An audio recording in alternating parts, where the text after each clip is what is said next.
말씀으로 돌아가 보겠습니다. 지난번에는 출애굽기 12장 무슨 사건입니까? 유월절 사건을 통해서 출애굽에 관한 특히 사단, 애굽, 세상을 상징한다고 했죠. 그 사단이 얼마나 우리를 놓아주지 않으려고 하는지에 관한 말씀으로 함께 은혜를 나누었습니다. 출애굽기서는 큰 사건 몇 가지만 알면 출애굽기를 이해하는 데에 아주 도움이 되는데, 출애굽기의 12장에서는 유월절 사건 지난번에 함께 나눴고요. 그리고 14장에 가면 잠깐 나중에 언급하겠지만 무슨 사건이냐면 홍해를 건넌 사건. 이게 참 세상 사람들도 알잖아요. 홍해가 갈라져서 이스라엘 민족들이 그 홍해를 건넌 사건, 이 14장에 기록되어 있고요. 또 오늘 본 본문 20장, 하나님께서 모세를 통해 가지고 10계명을 준 사건, 그리고 24장부터 끝까지는 성막에 관한 말씀이 기록이 되어 있어요. 그래서 마지막 40장에는 성막의 완성이 돼서 그 성막 안에, 성전 안에 하나님의 영이, 성령이 충만했다라는 말씀으로 출애굽기가 마무리가 되는데, 그래서 이 큰 사건들만 좀 짚어가면서 출애굽기를 전하려고 합니다. 신약 시대를 우리는 살고 있는데, 이 신약 시대에는 십계명을 지킬 필요가 있을까요? 없을까요? 당연히 십계명 지켜야 됩니다. 근데 유튜브에 보니까 어떤 목사님이 조회수 올리려고 그런지 모르겠지만 11조를 하지 말래. 왜냐? 신약 성경에는 11조에 관한 언급이 없다는 거예요. 그래서 11조를 하지 마라. 또 교인들 입장에서 보면 11조 하지 말라 하니까 또 기가 솔깃해지죠. 그래서 이 조회수를 또 올리려고 하는 얍삭한 짠머리를 굴린 게 아닌가 하는 생각은 해보지만, 신약 성경에 언급이 안 돼 있다고 해서 11조를 안 하는 것은 문제가 있다고 보고, 이 십계명은 너무너무 당연히 지켜야 될 내용이 아닌가 생각이 됩니다. 아까 말씀드린 대로 출애굽기의 큰 사건 중에 하나가 그 홍해를 건넌 사건인데, 이 14장에 기록이 돼 있죠. 그래서 이 이스라엘 민족들을 출애굽시키는 데에 애굽의 바로 왕이 호락호락하게 그냥 쉽게 내줬나요? 절대로 아니잖아요. 자기들의 그 초태생들이 다 죽는 거를 경험을 하고 어쩔 수 없이 내보냈는데, 내보내고 나서 정신을 차려보니까 그렇게 부려먹던 노예 종들이 다 가버렸네. 그래서 어떻게 합니까? 군대, 이스라엘 애굽에 있는 모든 군대를 동원해 가지고 추격을 합니다. 왜 추격할까요? 다시 잡아오거나 죽여버리려고. 그래서 이 사단은, 세상은 우리들을 하나님 품으로 간 사람들조차도 다시 따라가서 어떻게 하든 다시 세상으로 끌어내려고 하는 존재가 사단의 존재가 아닌가 생각이 됩니다. 그렇지만 하나님께서는 어떻게 역사하십니까? 홍해를 갈라서 홍해를 건너게 하시죠. 홍해 앞에 선 이스라엘 민족들은 어떻게 합니까? 모세를 원망하고 불평하고 우리를 저 바닷물에 다 빠뜨려서 죽거나 애굽의 군대에 의해 가지고 다 살해당할 거야. 우리가 뭐 참 묘지가 없어 가지고 여기를 끌어냈냐 막 한탄을 하고 원망을 하게 되죠. 그때 모세가 출애굽기 14장 13절을 통해 가지고 뭐라고 말씀하시냐면 너는 두려워하지 말고 가만히 서서 하나님의 행하시는 구원을 봐라. 하나님께서 어떻게 역사하시는지 그 역사를 지켜봐라. 그렇게 불평하고 원망하지 말고. 그러면서 지팡이를 바다를 향해서 내밀 때에 바다가 쫙 갈라져 가지고 건너게 되죠. 그래서 이 세상 사람들도 알고 있는 홍해가 갈라지는 사건, 정말로 그 영화 쉽게 보셨죠? 야, 그 바다가 갈라지는 그거를 어떻게 만들었는지 진짜 대단해요, 대단해. 그래서 이 홍해가 갈라지는 사건을 통해 가지고 또 하나님께서 이스라엘 민족들에게 주는 특별한 메시지가 있습니다. 그 메시지가 뭐냐면은 이스라엘 민족들이 그 광야를 가면서 계속 불평하고 원망하고 힘들잖아요. 그때마다 무슨 마음이 들었겠어요? 아이고 나 다시 애굽으로 돌아갈래. 그 마음이 많이 들거든요. 목회를 하다가 신앙생활을 하다가도 세상으로 돌아가는 사람들이 너무 많아요. 힘들다고, 신앙생활이 힘들다고, 세상살이가 힘들다고. 그런 사람들에게 홍해를 걷는 확실한 경험이 있기 때문에 이스라엘 민족들은 돌아가고 싶어도 돌아가려면 어디로 가야 돼요? 홍해를 건너가야 애굽으로 다시 돌아가거든요. 그러니까 배도 없지, 홍해 바다가 가로막고 있지, 사나 죽으나 우리는 모세 따라 가야 돼. 가나안 땅을 향해서 가야 돼. 그래서 하나님께서 그 경험을 시켜주기 위해서 홍해를 건너게, 다른 길로도 충분히 갈 수 있었지만 굳이 홍해를 건너게 하셨어요. 또 한 가지 이유는 고린도전서 10장 2절에 보면 사도 바울이 뭐라고 말씀하냐, 이 홍해를 걷는 사건을 통해 가지고 이스라엘 민족 전체, 국민 전체가 뭘 했다? 물세례 받았다. 물세례 받았다고 사도 바울이 말씀하고 있는 거예요. 바다물이 양쪽에 이렇게 갈라져 가지고 있었지만 바람으로 갈라놓으셨기 때문에 물이 막 그 좀 휘날리지 않았겠어요? 그때 물세례를 단체로 행하셨다라고 사도 바울이 말씀하고 있어요. 광야 2세대들은 또 언제 물세례를 받았어요? 가나안 땅 직전에 뭐가 있었어요? 요단강이 있었거든요. 요단강이 또 막고 있었거든요. 그때 요단강을 또 갈르셔가지고 광야 2세대들은 또 그때 물세례를 받았어요. 신약 시대를 사는 우리는 무슨 세례 받아요? 물세례, 세례식 하잖아요. 그 세례를 통해 가지고 하나님의 죄 씻음, 구원의 역사를 알려주고 계시는 거예요. 그러면서 14장 31절에 가장 중요한 말씀인데, 하나님의 큰 일, 큰 역사를 통해 가지고 하나님과 모세를 경외하고 믿음이 더욱더 충만해지는 경험을 출애굽 사건을, 홍해가 갈라지는 사건을 통해서 알게 하셨다라고 말씀하고 있습니다. 그래서 이 홍해 걷는 사건은 우리 신앙의 생활에 있어서도 이 하나님의 역사하심을 한번 목도하고 나면 그걸 끝까지 지키고 하나님의 은혜와 경험을 우리의 신앙 속에서 늘 간직해야만 세상으로 돌아가지가 않거든요. 이 경험이 아주 중요한 것 같아요.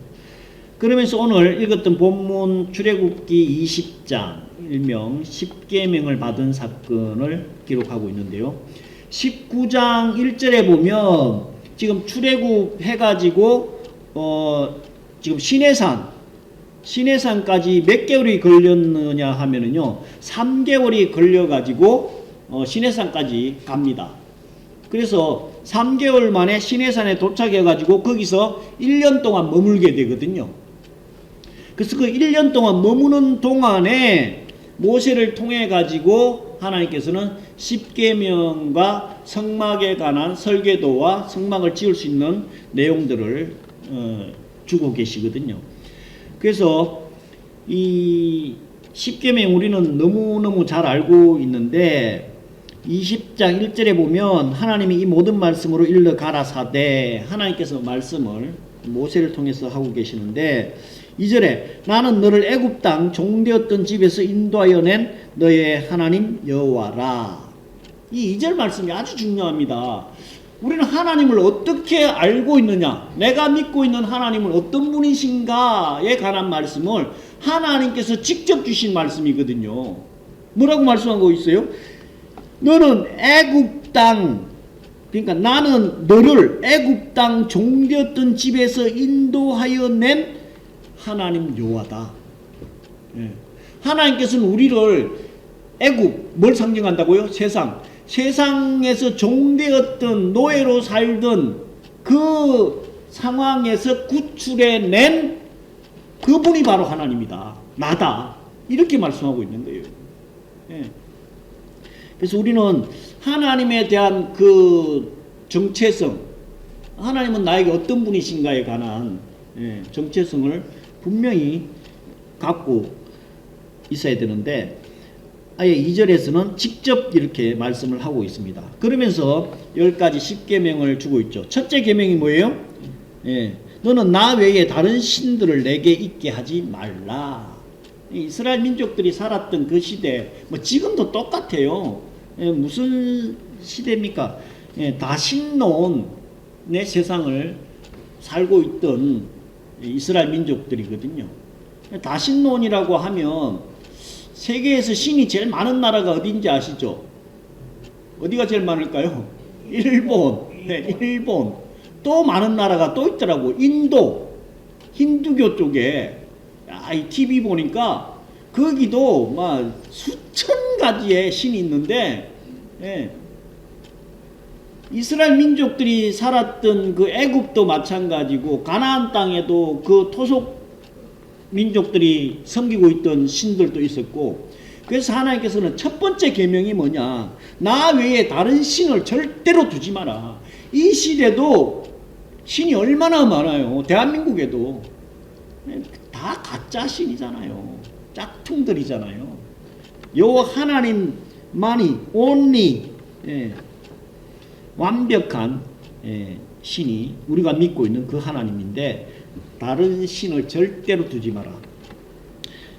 두 번째 계명은 뭐예요? 너는 너를 위하여 새긴 우상을 만들지 말고 또 위로 하늘에 있는 것이나 아래로 땅에 있는 것이나 땅 아래 물속에 있는 것 외에 아무것도 무슨 형상이든지 만들지 마라. 우상을 한마디로 만들지 말라고 말씀하고 있잖아요. 그래서 교회 안에도 우리 지금 통합 합동측에는 십자가를 저렇게 달아놓고도 있어요. 근데 통합측 교회에 가면 저 십자가마저도 없어요. 교회 안에 안 세워요. 왜 그래요?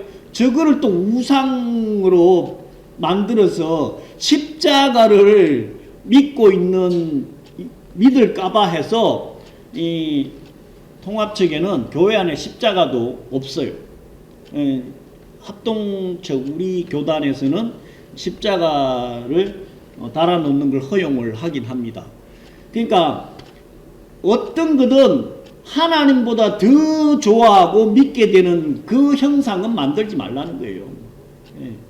특히 여자분들 그 교회 집사님이나 권사님들 십자가 목걸이 부적같이 목걸이 빼고 나왔다 하면 막 다시 쫓아가 가지고 목걸이 하고 그 목걸이 십자가 목걸이가 그냥 우상이 되는 경우가 너무 많죠.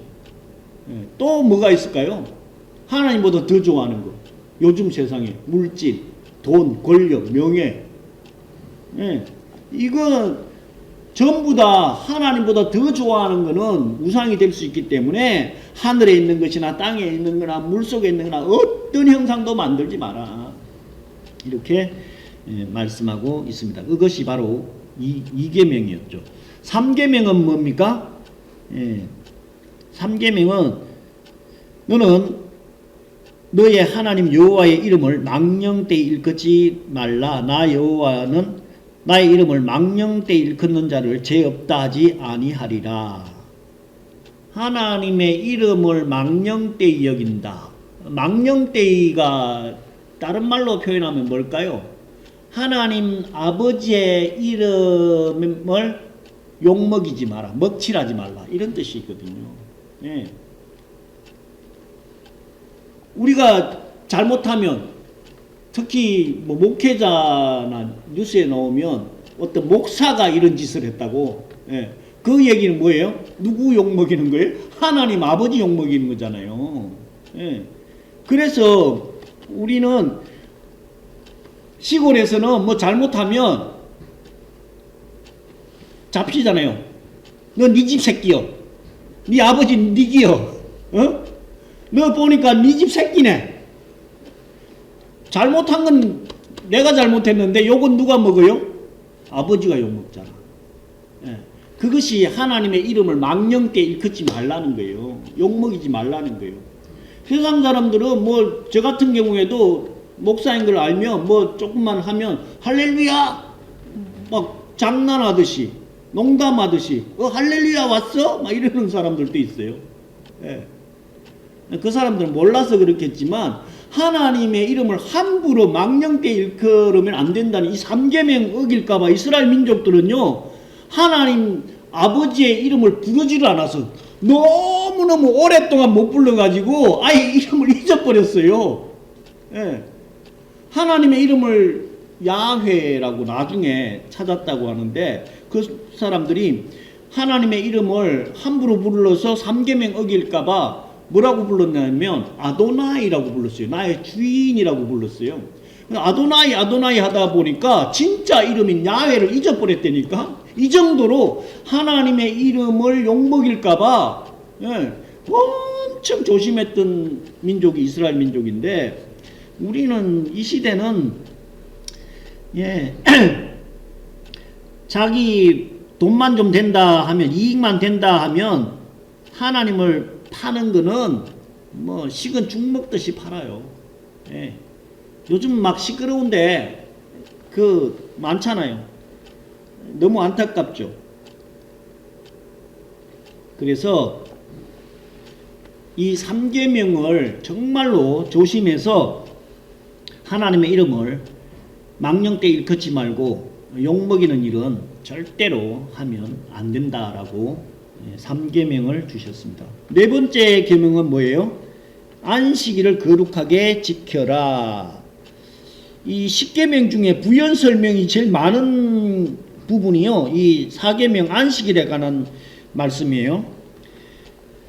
9절에는 엿새 동안은 힘써 내 모든 일을 행할 것이나 제7일은 너의 하나님 여호와의 안식일인즉 너나 내 아들이나 내 딸이나 내 남종이나 내 여종이나 내 육축이나 내 문 안에 유하는 객이라도 아무 일도 하지 말라. 이는 엿새 동안에 나 여호와가 하늘과 땅과 바다 그 가운데 모든 것을 만들고 제7일에 쉬었음이라. 그러므로 나 여호와가 안식일을 복되게 하여 그날을 거룩하게 하였느니라. 네. 이 4계명 안식일에 관한 말씀은요 부연 설명이 아주 많아요. 길다는 말씀이죠. 제가 늘 하잖아요. 많은 부분을 할애한 건 그만큼 중요하다라고 성경에서.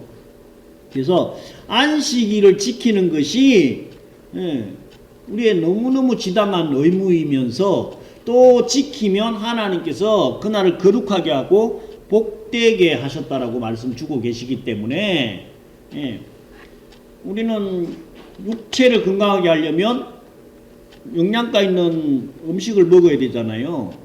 우리 영혼이 잘 되려면 뭐 해야 돼요? 영의 양식을 잘 먹어야 영혼이 건강하거든요. 그 첫 번째가 안식일 지키는 거예요. 하나님 찬양하고 경배하고 예배하는 거예요. 지금 물론 주일로 바뀌었기 때문에 주일을 거룩하게 지키는 것이 가장 복된 것이다. 그러면서 5계명은 뭡니까? 살인하지 말라. 아니, 부모를 공경하라. 그리하면 너의 하나님 여호와가 내게 준 땅에서 내 생명이 길리라. 부모 공경.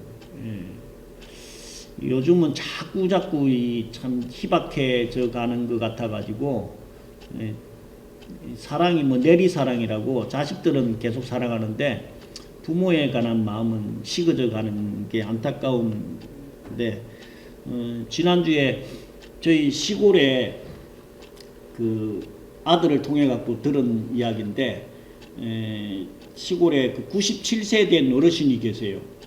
참 장수를 하셨지. 제가 어릴 때도 그 양반이 할아버지였던 것 같은데 아직도 살아 계셔갖고 할아버지더라고. 97세까지 사셨는데 지난주에 돌아가셨어. 근데 돌아가셨는데 문제는 뭐냐면은 그 시골에서 혼자 살고 계셨는데, 그 할머니는 요양원에 가 계시고 할아버지 혼자 그 시골에서 살고 계셨는데 자살을 하셨어요.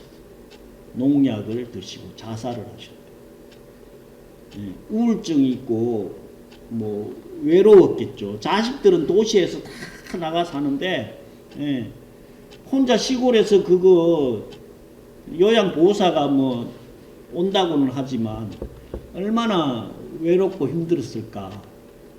유서를 아예 자식들 한 명 한 명에 관해서 다 유서를 써놓으시고 돌아가셨고,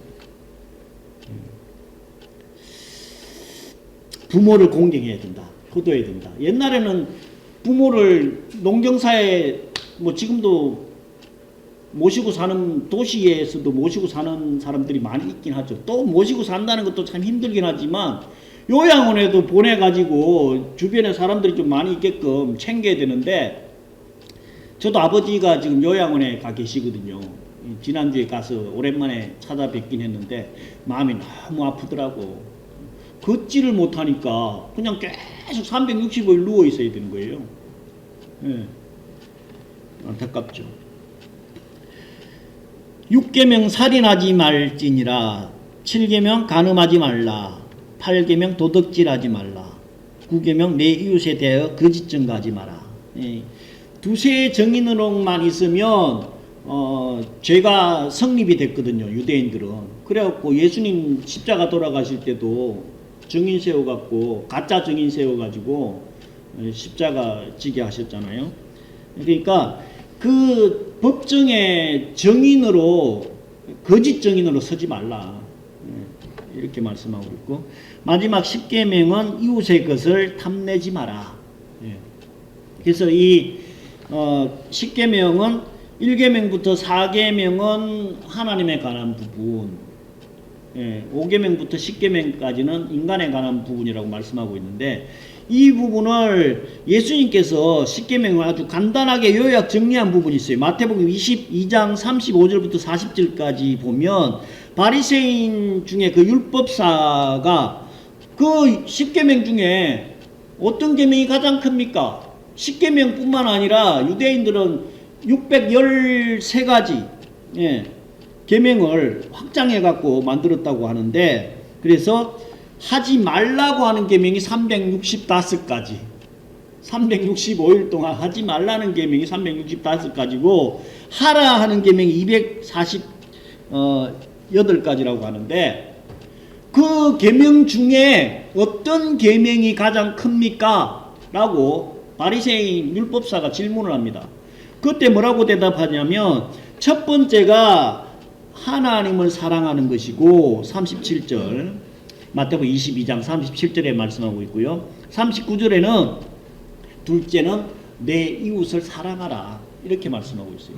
그러니까 4계명까지를 간단하게 말씀하면 하나님 사랑이고 5계명부터 10계명까지는 이웃 사랑이다. 그래서 이 10계명에 관한 부분을 간단하게 요약해 주셨는데, 오늘 본 본문 요한복음 13장에 관한 메시지는 예수님께서 새 계명을 주겠다, 이렇게 말씀하고 계시거든요. 하나님께서 우리 인간을 창조하고 나서 계명을 하나 딱 줬어요. 그 계명이 뭔지 아세요? 계명 한 가지만 딱 지키라고 했어요. 첫 번째, 에덴 동산에서 뭐였어요? 한 가지, 선악과 따먹지 마라. 이 한 가지 계명만 지키면 되는데, 아담과 하와가 이 한 가지 계명을 못 지켜가지고 이 사태가 벌어져 버렸잖아요. 그래서 그 다음에 이 모세를 통해 가지고 계명 10가지를 줬다니까. 이 나라가 성립되려면 3가지 조건이 충족이 돼야 된다고 합니다. 어떤 나라든 그 하나님 나라도 포함이거든요. 나라가 성립되려면 첫 번째는 땅이 있어야 돼요. 영토가 있어야 됩니다. 영토가 있어야 되고, 두 번째는 뭐냐면은 국민이 있어야 나라가 되죠. 국민. 국민 주권이 있어야 돼요. 그러면서 또 뭐가 있어야 되느냐면 법이 있어요. 통치 기준, 헌법이 있어야 돼요. 그래야만 그 나라가 성립이 되는데, 하나님 나라도 마찬가지로 하나님께서 허락한 영토와 또 국민, 주권과 그리고 법. 하나님의 법이 뭐예요? 제일 먼저 준 법이 바로 이 십계명이라는 거예요. 그래서 이 법을 잘 지킴으로 인해 가지고 하나님의 백성으로서의 살아가야 될 어떤 기준이 딱 만들어지는 거예요. 법이 없으면 어떻게 될까요? 무법천지가 되어버린다니까. 지금 이스라엘 민족들은 출애굽해가지고 가나안 땅까지 가고 있는데, 그동안에 400년 동안 아무런 법도 없이 종으로 노예로만 살았기 때문에 그냥 오합지졸이라니까. 그래서 모세를 통해 가지고 우리 인생들 어떻게 살아야 되는지를 10가지로 간단하게 정리를 딱 해주신 거예요. 그러면서 그 율법도 지키기가 어렵고 못 지키니까 예수님께서는 다시 계명 한 가지만 딱 주셨다니까. 그 내용이 오늘 요한복음 13장에 기록되어 있는 거예요. 그 계명이 뭡니까? 34절에 새 계명을 주노니 서로 사랑하라. 내가 너희를 사랑한 같이 너희도 서로 사랑하라. 이 계명, 새 계명 하나만 딱 이것만 지켜도 끝난다는 거예요. 근데 이 계명을 주게 된 배경을 좀 이해를 하면 훨씬 더 이해하기가 쉽거든요. 이 지금 요한복음 13장 지금 우리는 20절, 30절부터 읽었지만 31절부터 읽었지만 31절에 저가 나간 후에라고 31절에 기록하고 있는데, 저가 나간 후에라고 하면 저가 누구냐면요, 가룟 유다예요. 13장 20절에 너희 중 하나가 나를 팔리라 예수님께서 말씀하거든요. 그러니까 12명 중에 니들 중에 한 명이 나를 팔고 배신할 거야. 십자가 지게 할 거야. 이 사건을 기록하고 있어요. 그러면서 34절에 새 계명을 주는 서로 사랑하라. 35절에 너희가 서로 사랑하면 이로써 너희가 내 제자인 줄 알리라. 나중에 예수님께서 십자가 지신 사건을 다른 11명의 제자가 알게 되겠죠. 야, 가룟 유다 그 자식이 우리 스승인 예수님을 팔아먹었대. 노예 몸값 20냥 주고 이 자식을 우리 같으면 어떡하겠어요? 때려 죽여야 된다라고 난리를 치지 않겠어요? 어떻게 그럴 수가 있냐고. 이 새끼 내가 그냥 두질 않겠다고 난리 법석을 피우지 않았겠어요? 예. 그 예수님께서 벌써 아셨다는 거예요. 그 예수님께서 내가 너희를 사랑한 것 같이 너희도 서로 사랑하라. 가룟 유다가 팔 거, 배신할 거 알지만 그 가룟 유다마저도 예수님께서는 사랑하셨다니까요. 그러니까 니들도 나중에 나를 판 놈, 배신한 놈이 가룟 유다인 걸 알고 나서도 서로 사랑해라. 그냥 두라. 그러면 니들이 내 제자인 줄 알 거다.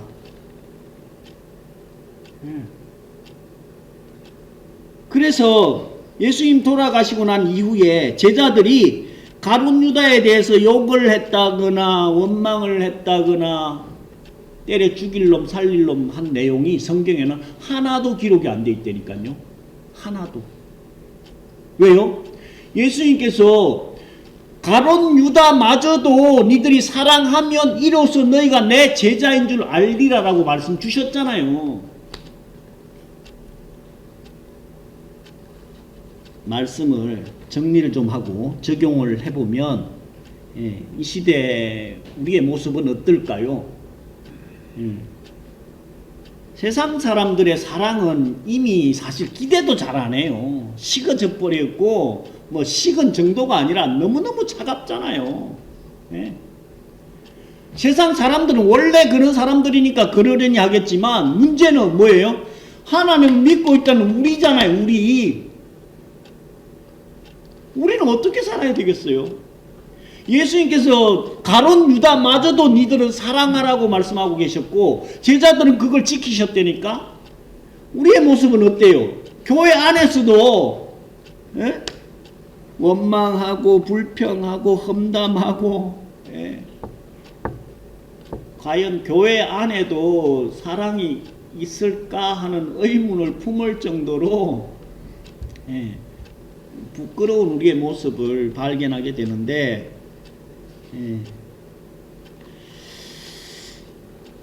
하나님의 백성들은 간단하게 정리해 놓은 모세를 통해 가지고 하나님께서 직접 준 그 계명 10가지, 하나님 사랑하고 이웃 사랑하고 부모 공경하고 이거 하면서 또 뭐 하라고요? 새 계명, 예수님께서 직접 주신 그 계명, 서로 사랑하라. 그래서 이로써 너희가 내 제자인 줄 알리라. 이로써 니들이 성도인 줄 알리라. 마라나타 샬롬 교회 성도인 줄 알리라. 이 말씀 잘 기억하시고 잘 실천하셔서 하나님의 놀라운 사랑과 은혜와 복을 충만하게 받는 저와 여러분 되시기를 예수 그리스도 이름으로 간절히 축원드립니다. 아버지 하나님 감사합니다. 오늘 아버지 하나님께서 모세를 통하여서 또 주님을 통하여서 주신 계명을 받았습니다. 이 계명을 잘 실천하여서 아버지 하나님 다시 오시며 저희들을 만날 그때에 착하고 충성된 종이라 칭찬받게 하여 주시옵시고, 가룟 유다마저도 사랑하라고 하신 그 말씀을 잘 순종한 제자들같이 하나님의 귀한 자녀들로, 하나님의 귀한 사명자들로 아버지 하나님께서 베풀어 주신 그 놀라운 계명을 잘 지켜 아버지 하나님께 영광 올려드리는 하나님의 귀한 자녀들 삼아 주시옵기를 간절히 바라고 원하오며 우리 주 예수 그리스도로 감사하며 기도 올려옵나이다. 아멘.